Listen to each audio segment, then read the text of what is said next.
अगला टॉपिक है प्रकाश का प्रकीर्णन। जैसे प्रकाश वहां से निकल रहा है तो क्या उतना ही प्रकाश कर रहेगा, फैलेगा वो? जैसे प्रकाश आता है टकरा कर क्या होता है, चारों दिशाओं में फैल जाता है। यही प्रकाश किरण क्या कहलाएगा, प्रकाश का प्रकीर्णन। प्रकाश आया और यहाँ से क्या हुआ, चारों दिशाओं में फैल गया। इसी फैलने के गुण को क्या बोलते हैं, प्रकाश का प्रकीर्णन। क्या बोलते हैं, प्रकाश का फैलना। ठीक है, चलिए ये देखो प्रकाश का प्रकीर्णन हो रहा है, सूरज से प्रकाश निकल रहा है और सभी पृथ्वी तक क्या हो रहा है, यही क्या कहलाएगा, प्रकाश का प्रकीर्णन कहलाएगा। अब देखिए रे ऑफ लाइट, प्रकाश का किरण। प्रकाश के एक यूनिट इकाई को क्या कहते हैं, प्रकाश का किरण कहते हैं। या एक भाग को या एक यूनिट इकाई को क्या कहते हैं, प्रकाश का किरण कहते हैं। ठीक है, और इसके समूह को क्या कहते हैं, किरण पुंज। प्रकाश के किरणों के समूह को, जब कई सारे किरण एक ग्रुप में जा रहे हैं तो वो क्या कहलाएंगे, किरण पुंज। भी 3 प्रकार के होते हैं। कितने प्रकार के, अपसारी किरण पुंज, दूसरा हो गया समांतर किरण पुंज, तीसरा हो गया अभिसारी किरण पुंज। ठीक है, क्या हुआ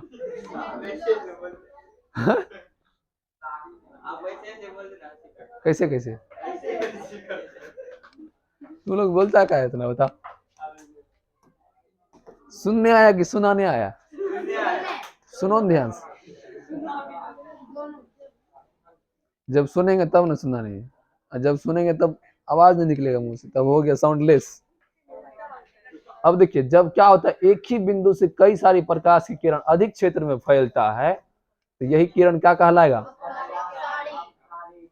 अपसारी किरण क्या कहलाएगा,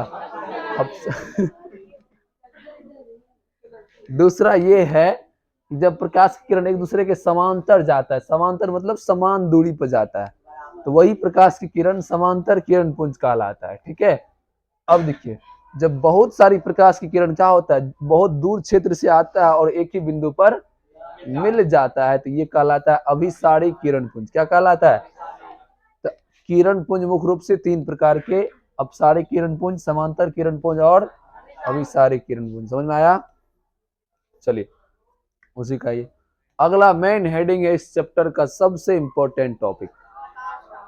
चैप्टर का नाम में क्या है, प्रकाश का परावर्तन। ध्यान से सब लोग समझेंगे, कम से कम 10 मिनट से 15 मिनट इसी पर लेक्चर देंगे हम अभी। ठीक है, ध्यान समझिए। किसी के बैग में आईना है, गलती से आ गया होगा, तभी प्रकाश का परावर्तन का दिखाते आपको। चलो समझो, सब लोग प्रैक्टिकल कर लेना, वैसे किए भी होंगे। यदि कोई दर्पण है तो उस पर क्या करते हैं, यदि हम प्रकाश इस प्रकार से डालते हैं तो क्या होता है, टकरा कर लौट जाता है, टकरा कर दूसरी दिशाओं में चल जाता है। अच्छा कभी किसी के मुंह पर आईना चमकाया है, हाँ, तो यही क्या है, प्रकाश का परावर्तन है। क्या अंधेरा में प्रकाश चमकता है आईना, तो जब ऐसे चमकाते हैं तो उस उधर से होता है क्या कि सूरज से प्रकाश किरण आता है, इस पर पड़ता है धूप में, हाँ, और तब उसके मुंह हो जाता है।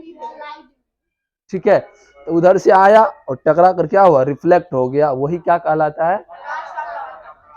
क्या लकड़ी से प्रकाश का परावर्तन काहे नहीं होता है, लकड़ी किसी के मुंह पर काहे नहीं चमका सकते हैं, क्योंकि उसका जो अपारदर्शी कंसेप्ट नहीं हुआ, क्योंकि उसका जो सतह है वह परावर्तक सतह नहीं है, रिफ्लेक्टेड सरफेस होना चाहिए। कैसा सरफेस, चमकीला सतह होना चाहिए, तब ना उस पर टकराएगा, तब ना उस पर टकरा के लौटेगा। मान के चलिए आपके सामने ये एक दर्पण है, ठीक है, एक परावर्तक सतह है। कैसा सतह है, परावर्तन की क्रिया हमेशा किस सतह पर, परावर्तक सतह पर, किसी लकड़ी पर या किसी खुरदुरे पत्थर वस्तु पर नहीं होगा, हमेशा किसी चमकीले और चिकने सतह पर होगा। किस सतह पर, हाँ, तो मान के चलिए ये क्या है, कोई चमकीला चिकने सतह है, या सीधा समझ लो कोई आईना ही है, मिरर है। क्या है दीपम, अब इस पर क्या हुआ, प्रकाश की किरण आया, कहां से, तो नानी गांव से, कहीं से कहीं भी मतलब कोनो प्रकाश स्रोत से क्या हुआ, प्रकाश की किरण आया, ठीक है, और जिस एंगल से आया था, जिस कोण से आया था, उसी कोण से क्या हुआ, टकरा कर लौट गया। इसी घटना को क्या कहते हैं, क्या कहते हैं इसी को। तो जब कोई प्रकाश की किरण किसी परावर्तक सतह पर आती है और टकरा कर लौट चले जाती है, इसी घटना को क्या कहते हैं। सबको याद हो गया होगा। तुरंत अभी क्लास खत्म होगा सबसे पूछेंगे एक एक करके, ध्यान रखना। चलिए अब समझिए दूसरा कंसेप्ट। जो किरण आ रहा है कहां तक, दर्पण तक या कोई परावर्तक सतह तक जो किरण आ रहा है, उस किरण को कहते हैं आपतित किरण। क्या कहते हैं, आपतित किरण।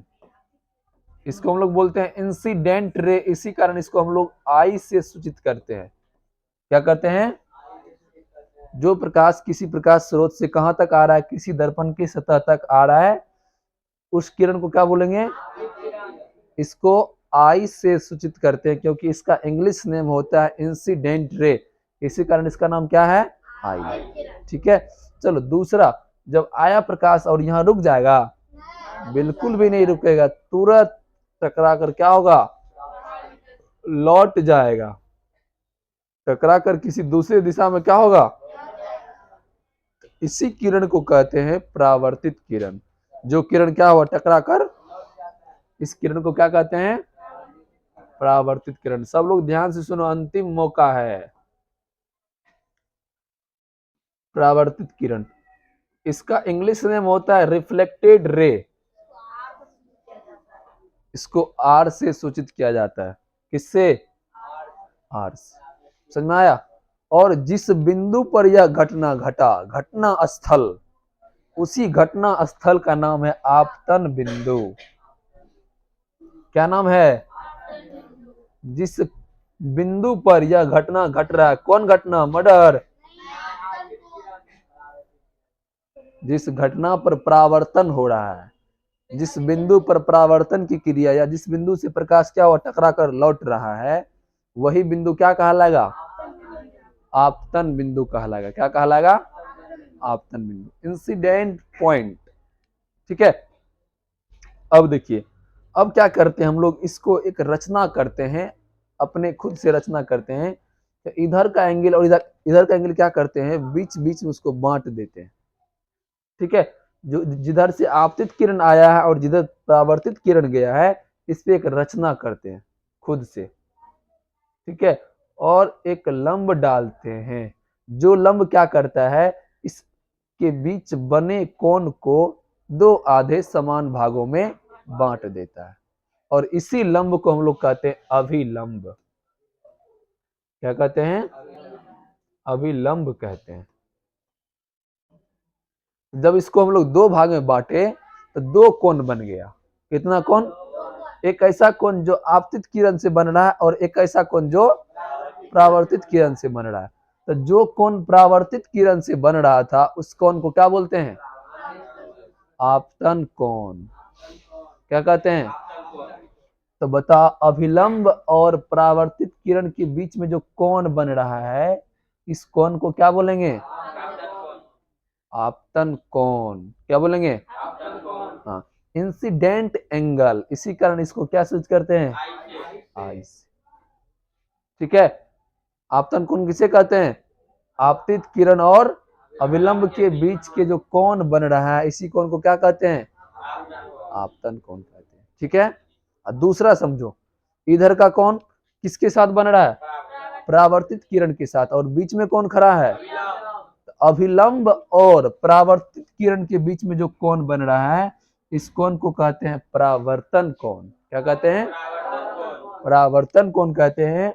और रिफ्लेक्टेड एंगल, इसी कारण इसको हम लोग आर से सूचित करते हैं। किससे, तो आई क्या है, इंसिडेंट एंगल, आपतन कोण। आर क्या है,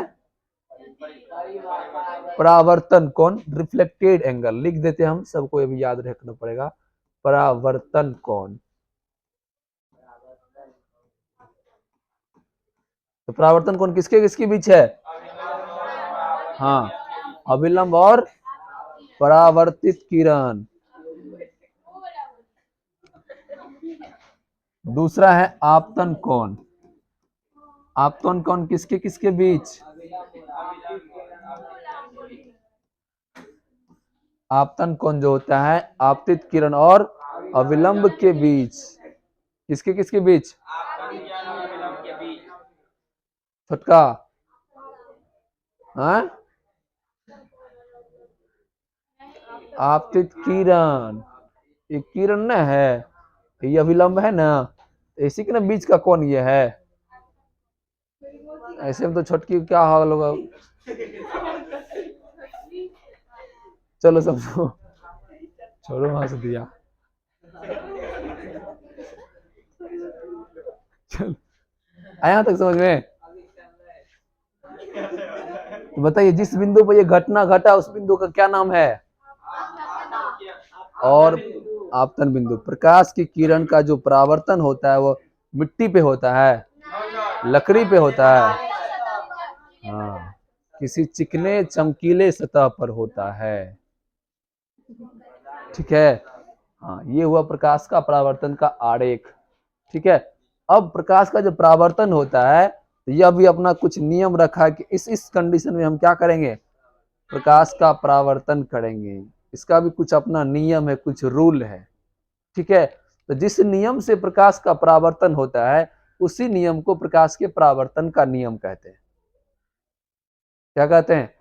प्रकाश के परावर्तन का नियम। तो आइए जानते हैं प्रकाश के परावर्तन का नियम क्या। यहां तक सब लोग समझ गए? सबको याद भी हो गया? ठीक है, नेक्स्ट।